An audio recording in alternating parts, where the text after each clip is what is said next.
అదృష్ట రత్నాలయం జ్యువెల్స్ అదృష్ట రత్నం అష్టైశ్వర్యాలకు మహానిలయం.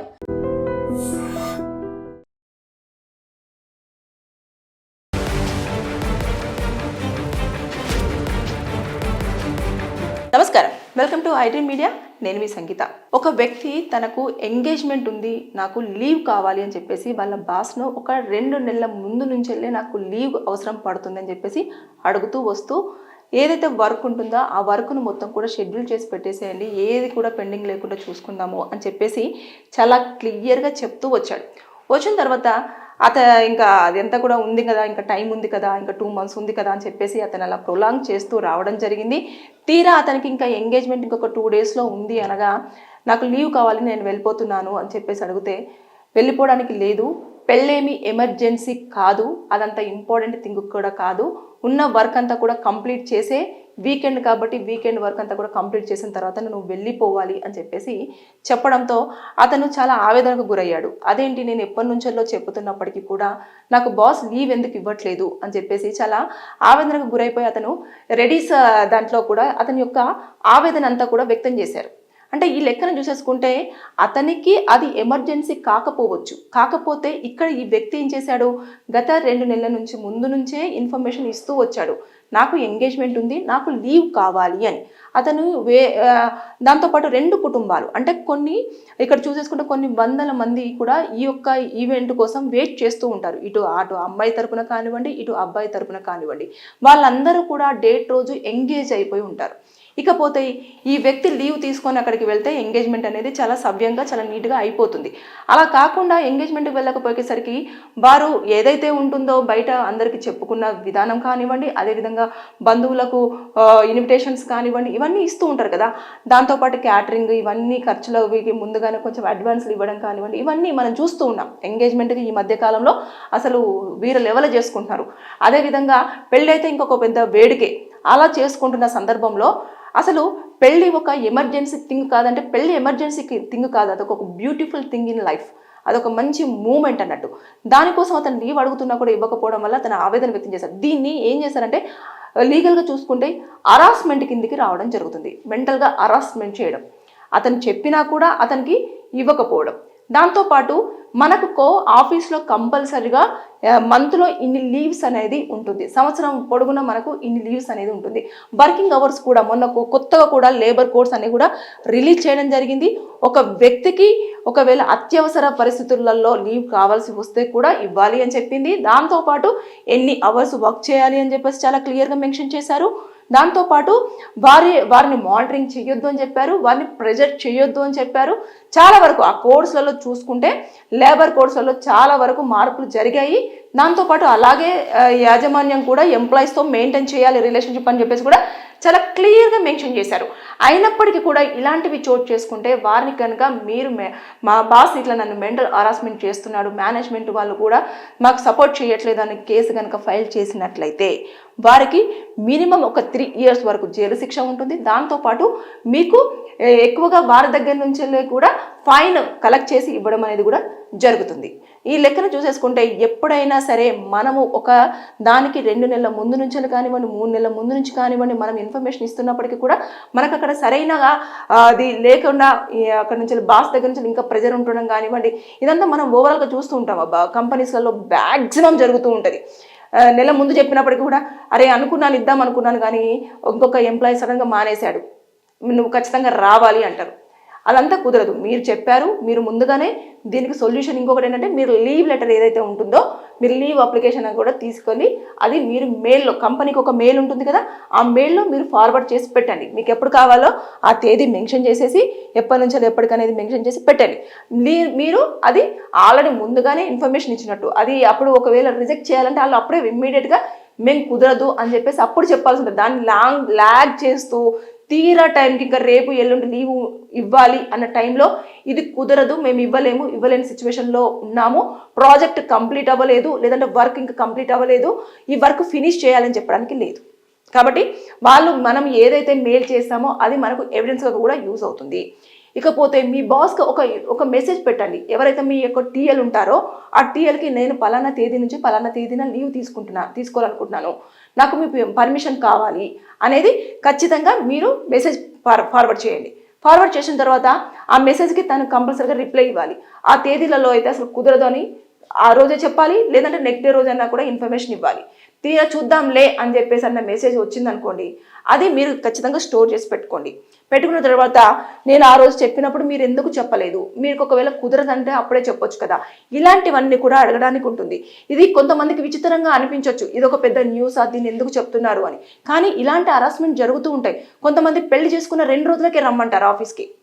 అసలు ఎన్ని కార్యక్రమాలు ఉంటాయి. ఒక మ్యారేజ్ అయిపోయిన తర్వాత చేసే పూజా కార్యక్రమాలు ఉంటాయి, దాంతోపాటు టెంపుల్ విజిటింగ్స్ ఉంటాయి.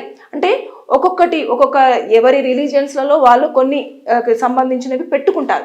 అది పూర్తి కాకుండానే పెళ్ళైపోయింది కదా, తాళి కట్టేసే కదా, వచ్చేసే జాబ్లో జాయిన్ అయిపో అని చెప్పేసి అంటారు. అలా అనడానికి లేదు. ఇకపోతే కొంతమంది వేరే ప్లాన్స్ కూడా వేసుకుంటూ ఉంటారు. అరే లైఫ్లోకి ఒక పార్ట్నర్ వచ్చారు కాబట్టి అక్కడ దీనివల్లనే విడాకులు అనేవి చాలా వరకు దారి తీయడం కారణం కూడా ఇదే. పెళ్ళైతుంది, 2 గంటలు అయిపోతాయి, పెళ్ళి అయిపోయిన తర్వాత ఏదో మాట్లాడేసుకుంటారు, నేను రేపే జాయిన్ అవ్వాలి ఆఫీస్లో అని చెప్పేసి పోయి ఆగుతుంటారు. తర్వాత వాళ్ళకి టైం ఇవ్వరు. దీనివల్ల ఏమవుతుంది, ఎక్కువగా డివోర్స్ అనేది అప్లై చేసుకుంటారు. కారణం టైం ఇవ్వకపోవడం, వాళ్ళని సరిగ్గా అర్థం చేసుకోకపోవడం, అసలు ఒకరినొకరు ఎంతవరకు అర్థం చేసుకుంటున్నారు అనేది జీరో. ఇలాంటివి ఆవిడకు జాబ్ ఉంటుంది, ఇతనికి జాబ్ ఉంటుంది, కంపెనీ వాళ్ళు ఆవిడని రమ్మంటారు, ఇతన్ని కూడా రమ్మంటారు. ఇలాంటి నేపథ్యంలోనే ఎక్కువగా విడాకుల వరకు వెళ్ళడం జరుగుతుంది. కాబట్టి ఇది చిన్నదే అయి ఉండొచ్చు, కానీ కొంతమంది దృష్టిలో మాత్రం ఇది చాలా బిగ్ థింగ్. చూసుకుంటే ఒంటరిగా చాలా మంది లైఫ్ లీడ్ చేస్తూ ఉంటారు. కొన్నిసార్లు బోత్ ఎవరైతే ఇప్పుడు ఎంగేజ్మెంట్ చేసుకునే అమ్మాయి కొంతమంది ఉంటారు, ఏమంటారంటే నాకు హౌస్ వైఫ్ అయితేనే సరిపోతుంది, అమ్మాయి జాబ్ చేయకపోయినా పర్వాలేదు, నన్ను ఇంటికి వచ్చేసరికి బాగా చూసుకునే అమ్మాయి కావాలి అని కోరుకొని మరి ఇంట్లో చూసుకునే అమ్మాయిని తెచ్చుకుంటారు. కానీ ఈ సందర్భంలో ఏమవుతుందంటే లీవ్స్ సరిగ్గా దొరకకపోవడం వల్ల చాలా ప్రాబ్లమ్స్ ఫేస్ చేస్తుంది, ఒంటరిగా ఫీల్ అవుతుంది. దానివల్ల ఇంకా వేరే దారికి కూడా వెళ్ళే ఛాన్సెస్ ఉంటాయి. ఇవన్నీ కూడా ఎక్కడ, ఫస్ట్ ఆఫ్ ఆల్ స్టార్టింగ్లోనే ఉన్నప్పుడే దాన్ని క్లియర్గా సాల్వ్ చేసుకోవాలి. ఇక్కడ లీవ్ దొరకలేదా, మీరు మేనేజ్మెంట్ ఇంకా వెళ్ళండి, మీరు హెచ్ఆర్ దగ్గరికి వెళ్ళండి, తర్వాత మీ టీఎల్ కాదల్లా హెచ్ఆర్ దగ్గరికి వెళ్ళండి, హెచ్ఆర్ కాదల్లా మీరు ఎండి గారి దగ్గరికి వెళ్ళండి, ఎండి దగ్గర నుంచి సిఇఓ ఉంటారు, సిఇఓ తర్వాత ఎండి, అలా మీరు ప్రాసెస్ చేసుకోండి. అక్కడ మీకు ఎలాంటి రాలేదు అనుకున్నప్పుడు మనం ఖచ్చితంగా మనం అక్కడ జాబ్ క్విట్ అవ్వడమో, జాబ్ చాలా అవసరం అనుకున్నప్పుడు లేదు నాకు ఖచ్చితంగా లీవ్ కావాలని చెప్పేసి మెన్షన్ చేయడమో, లేదంటే స్పెషల్ ఆర్డర్ కింద కూడా మనం తెచ్చుకోవచ్చు. కాకపోతే దానికి కొంచెం ఖర్చు అవుతుంది కాబట్టి దీన్ని నేను చెప్పాలనుకోవట్లేదు. ఏమనంటే అడ్వకేట్స్ డబ్బుల కోసమే అని చెప్పేసి అంటారు కాబట్టి నేను ఈ లైన్ మీకు మెన్షన్ చేయొద్దు అనుకున్నాను. కాకపోతే ఇలాంటివి కూడా ఉంటాయి. కాబట్టి ఎప్పుడైనా సరే ఏదైనా ఆఫీస్లో మీకు లీవ్ విషయంలో ఇబ్బందులు ఎదురైతే కేసు ఫైల్ చేసుకోవడానికి ఉంటుంది హరాస్మెంట్ కింద. ఇకపోతే దాంతోపాటు మనకు లేబర్ కోడ్స్ ఏవైతే ఉన్నాయో దాని ప్రకారంగా మనకు ఎలాంటి రైట్స్ ఉన్నాయో అనేది కూడా ప్రతి ఒక్క ఎంప్లాయీ తెలుసుకోవాల్సిన అవసరం చాలా ఉంది. దాన్ని కూడా ఫాలో అవుతే మనకు లీవ్ అనేది చాలా ఈజీగా శాంక్షన్ అవుతుంది. దాంతోపాటు మనకు 1 monthలో ఎన్ని లీవ్స్ ఉన్నాయి, మనం ఎన్ని డేస్ వచ్చాము, మనం ఆ లీవ్స్ని యూజ్ చేసుకోవచ్చా యూజ్ చేసుకోరాదా అనేది కూడా మనకు క్లారిటీ ఉండాలి. ఉన్న తర్వాత దాని ప్రకారంగా కూడా స్టెప్ తీసుకోవచ్చు. ఒకవేళ మీరు ఆ లీవ్ ఇవ్వలేదు, మీరు ఆ మంత్ మొత్తం కూడా ఉన్న డేస్లో అన్నింటి కూడా ఎప్పుడు కూడా లీవ్ తీసుకోకుండా, వీక్ ఆఫ్స్ తీసుకోకుండా మీరు వర్క్ చేసినప్పుడు మీరు ఆ టైంలో తీసుకున్నారనుకోండి, అవును నాకు ఉన్నవి కాబట్టి నేను తీసేసుకోవడం జరిగిందండి అని చెప్పేసి మనం చెప్పుకోవడానికి కూడా ఉంటుంది. కాకపోతే మీరు కంపల్సరిగా కంపెనీ మెయిల్లో మాత్రం లీవ్ కోసం అంటూ ఒక లీవ్ అప్లికేషన్ అనేది పెట్టాల్సి ఉంటుంది. అది చాలా మేజర్ అన్నట్టు. అది పెట్టిన తర్వాత అప్పుడు ఇవన్నీ కూడా వర్తిస్తాయి. అప్పుడు వారి మీద కేసు ఫైల్ చేస్తే వారికి శిక్ష పడుతుంది. దాంతోపాటు కూడా ఫైన్ మీకు కలెక్ట్ చేసి ఇవ్వడం అనేది జరుగుతుంది. సో బీ కేర్ఫుల్ అండి. నిజంగానే అతని విషయంలో, ఆ బాస్ విషయంలో, ఆ ఒక్క వ్యక్తికి సంబంధించిన నిశ్చితార్థం అనేది, పెళ్ళనేది ఎమర్జెన్సీ కాకపోవచ్చు. అంటే ఎమర్జెన్సీ అనేది మనం ఎప్పుడు యూజ్ చేస్తాం, చావు అంటే ఒక వ్యక్తి హాస్పిటల్లో ఉన్నప్పుడు చాలా ఎమర్జెన్సీ కేసు అంటారు. అంటే ఇంకా ఉంటారా ఉండరా, లేదంటే యాక్సిడెంట్ కేసు ఇలాంటివంటినా, లేదు అంటే కొన్ని సందర్భాలలో వెళ్ళాల్సి ఉంటుంది, ఇంటి దగ్గర ఎవరికో హెల్త్ బాగాలేదు ఎమర్జెన్సీ, ఇలాంటి వాటిలలో యూజ్ చేస్తారు. కానీ పెళ్ళికి ఎమర్జెన్సీ కాదు, అదొక బ్యూటిఫుల్ అనే వర్డ్ యూజ్ చేసుకొని అలా చేసుకోవాలి తప్పించి ఎమర్జెన్సీ అతనికి కాకపోయినా ఇతనికి ఎమర్జెన్సీయే కాబట్టి అతనికి లీవ్ అనేది కంపల్సరీగా ఇవ్వాల్సిన బాధ్యత బాస్కి ఉంది. లేకపోతే ఇలాంటి స్టెప్స్ ప్రకారం వెళ్ళి పనిష్మెంట్ ఇవ్వదు. ఒక వ్యక్తి పాకిస్తాన్లో పుట్టాడు. హైదరాబాద్లో ఒక 31 సంవత్సరాల నుంచి ఇక్కడే అతను ఉండడం అనేది జరుగుతూ వస్తుంది. అయితే నాకు లాంగ్ టర్మ్ వీసా అనేది కావాలి, నేను ఇక్కడే ఉంటున్నాను కాబట్టి పోలీసులు నేను వీసాను అప్లై చేసుకునేటప్పుడు దయచేసి ఎలాంటి అడ్డంకులు లేకుండా నా ఎంక్వైరీ విషయంలో ఎలాంటి ఇబ్బందులు పెట్టకుండా ఉండాలి అని చెప్పేసి ఒక పిటిషన్ని తెలంగాణ హైకోర్టులో దాఖలు చేయడం జరిగింది.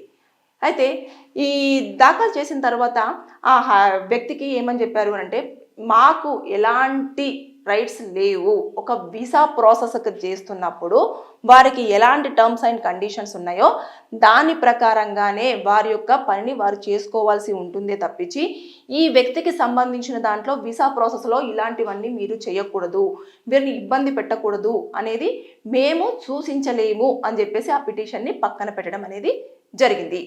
అయితే ఇలా ఎందుకు చెప్తున్నాను అంటే, ఇది ఎందుకు నేను ఈ వీడియోలో చెప్పాల్సి వస్తుందంటే, చాలామంది ఇప్పుడు ఒకవేళ కనుక తెలంగాణ హైకోర్టు దాన్ని సమర్థిస్తూ ఇక మీరు ఎంక్వైరీ అనేది ఏదో నామకే వాస్తే చెయ్యండి, అసలు ఆ వ్యక్తి గురించి మీరు పట్టించుకోవద్దు, లాంగ్ టర్మ్ వీసానే కదా ఇచ్చేసేయండి అని చెప్పేసి అంటే, ఇంకా ప్రతి ఒక్కరు కూడా ఏదైతే ఈ వచ్చిందో దాని ప్రకారంగా బేస్ చేసేసుకొని నేను కంపల్సరీగా నేను ఇక్కడ భారతీయున్నే, నేను ఇండియన్నే కాబట్టి నాకు ఇక్కడ ఎలాంటి అడ్డంకులు లేవు, నేను ఏదైనా చేయగలను అని చెప్పేసి అన్న మైండ్ సెట్కి అనేది రావడం జరుగుతుంది. దాంతోపాటు ఇక్కడ ఈ వ్యక్తి ఆల్రెడీ ఎక్కడున్నాడు, ఎక్కడ పుట్టాడు, అక్కడే పుట్టాడు కదా, పాకిస్తాన్లో పుట్టాడు. అక్కడ అతను విదేశీ వ్యక్తి కిందనే మనం కన్సిడర్ చేయబడుతుంది.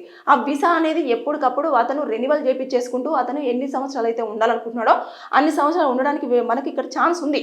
కానీ లాంగ్ టర్మ్ వీసా కావాలి, నేను ఇక్కడే ఉండిపోతాను, నేను ఇక్కడే స్థిరపడతాను అంటే మాత్రం ఇంకా దానికి ఒక పోలీసులు చేయాల్సిన ఎంక్వైరీస్ అన్ని చాలా డిఫరెంట్గా ఉంటాయి. అంటే ఇటు వీసా ప్రాసెసింగ్లో టైంలో కానివ్వండి, అదేవిధంగా ఎవరైతే వీసా వచ్చే అధికారులు స్పెషల్ అధికారులు ఉంటారో వారికి సంబంధించి కానివ్వండి, ఎలాంటి డాక్యుమెంట్స్ అవసరం ఉంటుంది, ఎలాంటి ఇన్ఫర్మేషన్ తీసుకుంటారు, అసలు వారి యొక్క బంధువులు ఎక్కడున్నారు, వారికి సంబంధించిన వ్యక్తులంతా కూడా ఇక్కడే ఉండడం జరుగుతుందా, లేదంటే పాకిస్తాన్లో ఎక్కడ ఉన్నారు, ఇక్కడ ఎన్ని సంవత్సరాల నుంచి వీరు 31 సంవత్సరాల నుంచి ఉంటున్నప్పుడు వీళ్ళకి సంబంధించిన బంధువులు ఎవరెవరు ఉన్నారు, తర్వాత అక్కడ వారికి సంబంధించిన వాళ్ళు దగ్గర వాళ్ళు ఎవరున్నారు, ఎన్ని సంవత్సరాల నుంచి అక్కడ ఉంటున్నారు, వారికి అక్కడ ఆస్తులు ఏమైనా ఉన్నాయా, ఇక్కడ ఎలాంటి ఆస్తులు ఉన్నాయి, ఇవన్నీ కూడా చూడాల్సి ఉంటుంది. అదొక చాలా పెద్ద ప్రాసెస్ అన్నట్టు. దానికోసం అని చెప్పేసి అతను చాలా ఈజీగా పోలీసులు నన్ను అడ్డుపడొద్దు, నాకు ఎలాంటి ఇబ్బంది పెట్టొద్దు, నన్ను ఎంక్వైరీ విషయంలో నన్ను టార్చర్ చేయొద్దు, ఇలాంటివన్నీ పెడుతూ పిటిషన్ వేస్తే ఎక్కడైనా కోర్టు ఒప్పుకుంటుందా, ఒప్పుకునే ఛాన్స్ ఉండదు. మనం ఉదాహరణగా ఎగ్జాంపుల్గా చెప్పుకుంటే, మనం ఎక్కడ పుట్టినా సరే 10th క్లాస్ ఎక్కడైతే చదువుతామో అక్కడే పరిగణించబడుతుంది. అంటే బర్త్ సర్టిఫికేట్ ఎక్కడ ఉంటుందో అదే మనము మెన్షన్ చేస్తాము. ఓకే, ఈ పలానా వ్యక్తి ఇక్కడ పుట్టాడు, పలానా వ్యక్తి అక్కడికి సంబంధించిన వాళ్ళే అని చెప్పేసి అంటే, ఇప్పుడు చెన్నైలో పుట్టిన వాళ్ళు వచ్చేసి హైదరాబాద్లో సెటిల్ అయిపోతారు. అంత మాత్రం చెన్నై మొత్తానికి వదిలేయడానికి లేదు. ఎక్కడ పుట్టారు అంటే చెన్నైలోనే పుట్టారు, అక్కడే వాళ్ళ ఊరు అదే, కాకపోతే ఇక్కడ సెటిలర్స్ అని చెప్తారు. కాబట్టి దాన్ని బేస్ చేసుకునే ఉంటుంది తప్పించి, ఇలా కాకుండా నాకు ఇక్కడే కావాలి, నేను ఇక్కడనే భారతీయున్నే, నేను 31 సంవత్సరాల నుంచి ఉన్నాను కాబట్టి నన్ను మీరు మీ వాడుగానే కన్సిడర్ చేయండి, నేను అక్కడ మాత్రమే పుట్టాను కానీ పెరిగిందంతా కూడా ఇక్కడే అంటే కుదరదు అని చెప్పేసి చాలా క్లియర్గా చెప్తూ అనేది రావడం జరిగింది. కాబట్టి ఇలాంటివన్నీ కూడా జరుగుతున్నాయి. వీసా ప్రాసెసింగ్ అనేది చాలా ఇంపార్టెంట్. ఎవరైనా పాస్పోర్ట్ కోసం అప్లై చేసుకున్నప్పుడు కానివ్వండి, తర్వాత వీసాకి రెన్యువల్ చేయించుకునేటప్పుడు కానివ్వండి, ఇలా లాంగ్ టర్మ్ వీసా అనేది మీరు రిక్వెస్టింగ్ పెట్టుకుంటున్నప్పుడు కానివ్వండి, మీ బ్యాక్గ్రౌండ్ అనేది ఎలాంటి ప్రాబ్లమ్స్ లేకుండా చూసుకోండి. దాంతోపాటు మీరు అడిగే రీజన్ కూడా కరెక్ట్గా ఉండేలాగా చూసుకోండి. దాంతోపాటు మీ యొక్క ఎవరైతే ఉంటారో వారు మీ పూర్వీకులు కానివ్వండి, మీకు సంబంధించిన బంధువులు కానివ్వండి, అందరు ఇక్కడ మన ప్రాంతంలోనే ఉంటున్నట్టుగా, ఇక్కడే మీకు ఆస్తిపాస్తులు ఉన్నట్టుగా కూడా మీరు పూర్తి అన్ని క్లియర్ కట్గా పెట్టుకొని మీరు కనుక ప్రజెంట్ చేస్తే అప్పుడు ఏమైనా మీకు ఛాన్సెస్ ఉంటాయి పోలీసులు వచ్చి ఎంక్వైరీ చేసినప్పుడు.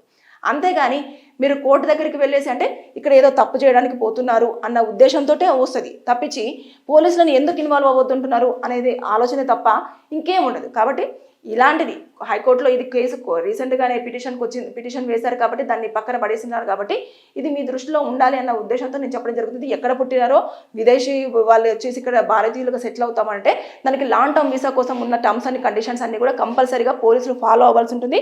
దాంట్లో కోర్టు జోక్యం చేసుకోదు, వారు వాళ్ళ యొక్క రూల్స్ అండ్ రెగ్యులేషన్స్ ఏ విధంగా ఉన్నాయో దాని ప్రకారంగానే ఫాలో అవ్వాలి అని చెప్పేసి సూచించడం జరిగింది. Thank you. And for more videos, please subscribe to iDream. Please subscribe to iDream. Please subscribe iDream. And please subscribe to iDream. For more videos, subscribe to iDream. please like, share and subscribe to the channel. Congratulations, iDream. Subscribe to iDream. Subscribe to iDream. So subscribe to iDream Media. ఐడ్రీమ్కి iDream team అందరికీ huge congratulations. Please subscribe iDream Media. Please subscribe to iDream. Subscribe iDream. Please subscribe to iDream.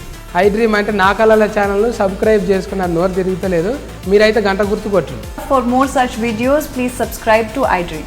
Subscribe to iDream. Please subscribe to iDream. Please subscribe iDream Media. Please do subscribe to iDream. Please subscribe to iDream Media. For best entertainment and information, please subscribe iDream. And don't forget to subscribe to iDream.